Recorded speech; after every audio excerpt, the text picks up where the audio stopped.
con la participación de 20 microempresas de los sectores artesanal e industrial de Mérida, Quimbilá, Progreso, Sitiá, Tixcocop y Junucmá, se inauguró la muestra Yucatán Expone, nueva oportunidad de generar ingresos, organizada por la Secretaría de Fomento Económico y Trabajo.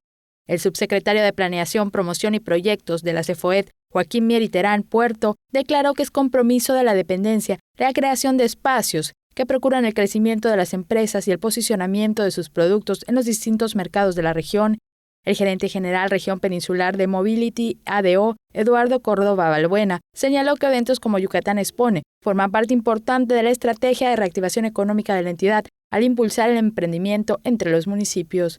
En representación de los expositores, Luis Tello Pérez manifestó que el encuentro es el primero al que asiste desde que inició la pandemia. Invitó al público a visitar la muestra con la confianza de que se cumplan todos los protocolos sanitarios que exigen las autoridades.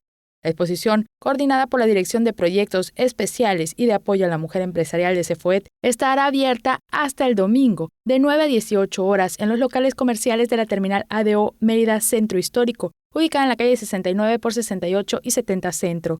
Teleyucatán te informa. Teleyucatán te informa, lunes a viernes 3 de la tarde. Síguenos.